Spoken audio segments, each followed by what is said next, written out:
Hey everyone, I'm Nishadni and this is Nishadni Tarot, where you receive inspired insights to create an empowered life. Welcome to another episode of Books and Tarot. I know it's been quite a while, so I'm sorry. I'll try to ramp up the videos. I've read a lot of books in the meantime, but I don't know why I've not gotten around to making videos reviews for those yet. So in today's Books and Tarot review, I will be reviewing Valmiki's Women by Anand Neelkantha. So Valmiki's Women focuses on the Hindu epic of the Ramayana from the point of view of 5 women who play minor but very instrumental roles in the epic. Now, the epic Ramayana, for those of you who don't know, focuses on the story of King Rama, who gets exiled into the forest by his father and stepmother. And when he's traveling around the forest, his wife Sita is abducted by King Ravana, who is the king of Rakshasas, and she's taken away. So Rama finds friendship amongst different groups and communities of people who are living in the forest, and together all of them go to Lanka, where King Ravana lives, to defeat Ravana, to kill Ravana, and to win back Sita. Now, the original Ramayana is very patriarchal in the sense that Rama is worshipped not just as a king but also as a god, and in fact, Rama is considered to be the avatar of Lord Vishnu, who is the creator or a part of the Holy Trinity of Hinduism. And because of this, a lot of the things that Rama does is considered to be divinely ordained and perfectly all right, in accordance with the times and in accordance with whatever is happening. And consequences that are borne by other people in the epic are considered as secondary and not of such an important nature. Now, some of the people who bear the brunt of Rama's decisions and consequences are the women in the epic, starting right from Sita, who is exiled by Rama on the false belief that she has been impure or not been committed to him. So that is one thing. Second is of Shurpanakha, who is who is a Rakshasi, who is actually Ravana's sister, who is disfigured badly by Rama and his brother in the forest. The third is Manthara, who plays a very important role in Rama's banishment to the forest and how she's treated. And then there's Shanta, who is Rama's older sister, and how the preference for male sons, or that is male progeny, had pushed Shanta, who was a very strong and independent woman, to the sidelines.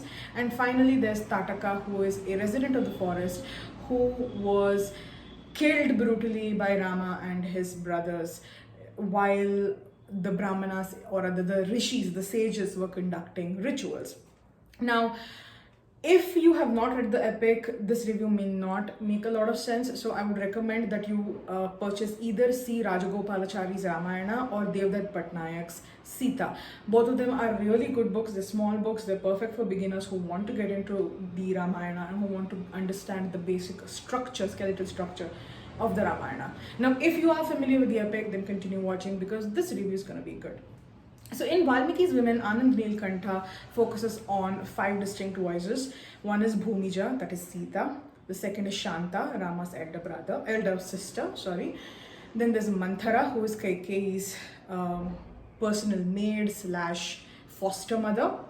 And then there is Tataka, the Rakshasi who I was talking about. And then finally there is Meenakshi, who's also known as Shurpanakha. Now, the book follows the narratives of these 4 women and talks of the epic from the perspective of the women. So you don't get to hear the normal narratives of how which extol Rama's virtue and which extol patriarchal virtues and ideals. So which is why this book, Valmiki's Women by Anand Neelkantha, is really good in terms of equalizing the epic and trying to champion voices that are usually repressed, or rather completely sidelined. Now, we do have a lot of books these days, and one of them that I had reviewed was Chitrath Banerjee Devakaruni's book, which is Forest of Enchantments, which does focus on Sita's life and the Ramayana from Sita's perspective. But then again, Sita is a major character in the Ramayana, whereas the characters, most of the characters who are focused on in this book are minor characters who are usually completely sidelined. So you get to really look at the epic from a different perspective and understand the motivations of these women who are accused of being witches, who are accused of being people who break up families, who are accused of being evil-minded individuals, and they are considered to be the most or rather I would say embodiment of evil according to the original critical, the oldest versions of the Ramayana. And this book, Valmiki's Women by Anand Neelkanta, tries to correct that narrative by showing us the perspective of these women. So like they say, until the lions learn to ride, the only narrative that comes forth is that of the hunters. And that's exactly what has happened with the traditional Ramayana. And this book tries to correct that narrative. Now, one thing that I really enjoyed about this book was that it really explored the possible motivations of these women and how their minds might have worked, and also spoke a lot about how there's this nuance that you can actually see the storyline that goes through all of Indian epics, Hindu epics, and Hindu religious and cultural texts, which is that we are all pawns in the hands of time, and that whatever happens to us is not something that happens to us. It's just that we are tools that are that play a huge part in the grand cosmic scale of things. So that is something that really comes through very well with this book. And I really like that Anand Neelkanta, the author, chose really marginalized women like Manthara and Tataka and Shurpanaka, who are never usually heard from. And another vein that I really enjoyed in this book was the parallels that the author draws between the gap between the Aryans, which is the Brahmanas and the Kshatriyas, which clan that Rama belongs to, and the Rakshasas, who are considered to be primitive and really some poor and disgusting, it really reminds me of how in today's world we have the white versus dark skin, white versus BIPOC communities, colonialism, and how the Rakshasas were reviled because of their appearance. They had dark skin, thick lips, curly hair, and their ways were very nature-based, which was considered to be, disgusting and unruly and primitive by foreign invaders who came onto their land and who oppressed them, killed them, and snatched away their land, who wanted to spread the light of enlightenment to a people who they considered to be inferior to them. So that concept has been really beautifully drawn out, and in today's political climate, I think it's a wonderful parallel and symbolism towards how colonial structures are still very prevalent in this day. So in that sense, I really enjoyed the book, and I would give it a solid 3.5 because I really think this narrative is required in today's world, where we need to champion women's voices, BIPOC voices, and marginalized voices over the voices of those who have always been in the ruling hierarchies. One thing that I did not like about the book was that while most of the characters were told from the perspective of the women, there was just one character, which is Tataka, whose story was told from the perspective of her son Maricha. And this kind of is very jarring suddenly, because you keep hearing from the woman herself, but then suddenly to hear a masculine voice who is secondary to the story of this woman talking about the mother in a second person perspective is sort of jarring. And I do feel that had the author sort of course corrected somewhere and brought it back towards Tataka's perspective, then things would have worked out really well. Secondly, another issue that I have is that some sections of the book do get a little preachy. While the philosophical discussion is great and is good food for thought, it does get slightly preachy and a tad boring. Now, I heard the book on Audible, and the narrator is pretty good. I'm quite happy that they have chosen an Indian narrator, or someone who can pronounce Indian words and Hindu and Sanskrit words, because the essence of the words are really important for an epic of this proportions. So in that sense, I really liked the narrator as well. The only issue is that the narrator has a very monotone voice, and they do not have that kind of vocal modulation if you prefer a narrator with that kind of range. overall, it's a good book to pick up. So I would definitely recommend Valmiki's Women by Anand Neelkantan, provided you have read the original Ramayana, because you don't need to read the original, that is, like I said, by C. Rajagopalachari or Sita by Devdutt Patnaik. If you do read that, then you will get a good sense of what the story is actually about, and that will help you appreciate the story of these 5 women better. So now that this concludes our book review, let's talk about the cards that I pulled for this book. Now, I feel that the tarot was not doing justice for this, because epics are based on subconscious archetypes and human archetypes, or on which entire societies are built. And I felt that the only cards that would be able to do justice to this would be the archetype cards. And that's why the first card that I have chosen is this, the Warrior. Now, the reason I've chosen the Warrior is because everyone considers, when you read the traditional Ramayana, everyone considers Rama to be the true warrior, the true fighter, the person who has experienced so much loss and who experiences so much heartache even after winning the battle, and then there's no good ending for him inside. And so the traditional patriarchal version of the Ramayana is very skewed towards his narrative. But the fact of the matter is, there's a lot of traffic here today. But the fact of the matter is that the true warriors were also the women in the narrative. They were also the minority communities, like the Rakshasa communities, the Kinnara communities, Gandharva communities. They were different communities of beings who lived in the forest.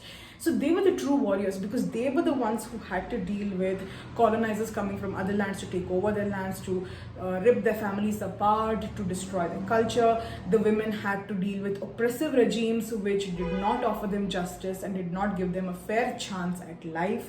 So all of these reasons really make you question, who is the true warrior in this book, in this narrative. Yes, the warrior is also the person who wields weapons and fights wars, but the warrior is also the one who works behind the scenes, the one whose stories, whose cries are not so audible as those on the battlefield, right? So that's why I have chosen the Warrior as the one of the cards that represent this book. And the second I have chosen is the Temple. So the reason I've chosen the Temple is because not only is Rama the king, or rather renowned as the king in India, but today Rama is also worshipped as a god. And so this really brings things into focus and also makes things a little problematic, because like I said, so if you read the Ramayana, you'll find out that, I'm sorry for spoilers alert, but after Rama wins back Sita, he essentially throws her out of his kingdom because he overhears gossip that she may have been unfaithful to him while having been kidnapped, and while there is absolutely no basis for this and the gods themselves have proclaimed her purity, Rama chooses to abandon his pregnant wife in the forest and to retain that unblemished record of being a great king. So Rama has always been considered to be a great king, but a great king doesn't necessarily make a great husband or a great man. So, which is why the focus of Temple comes over here, because like I said, Rama is worshipped as a god. He is an avatar of Vishnu. So who should you place your devotion towards, or who should direct your devotion towards in this day and age, when you really consider that the true victims of the Ramayana were not Rama, but the people, the women and the minority communities who suffered at his hands. A lot of the narratives in the traditional Ramayana are very skewed towards Rama, and yes, it does offer some good, interesting perspectives about the morality of the time. But even because today we still worship Rama as a god, it really begs the question: do we need to worship a person who is known for having abandoned his pregnant wife outside of the jungle?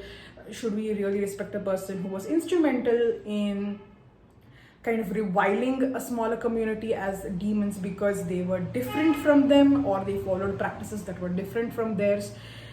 and essentially this is sort of like worshipping a colonizer, knowing that they have committed all these crimes. So this begs the question of whether we should still continue holding on to those ancient notions, or should we start to change the narrative, and should we start to look at Rama as more as the man who is flawed instead of looking at him as a god.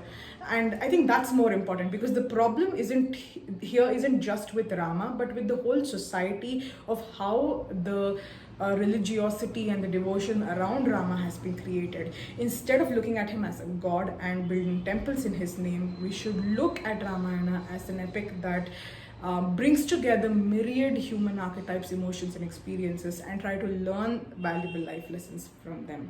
So, yeah, that's why I have chosen Warrior and the Temple for Valmiki's Women by Anand Neelkanta. So this book is really good. So once you finish reading the structure of the Ramayana and you understand what the actual epic is about, definitely pick this up, because you're going to enjoy the different narrative. All right, thank you so much for listening, and I will see you in the next episode of Books and Tarot. Bye.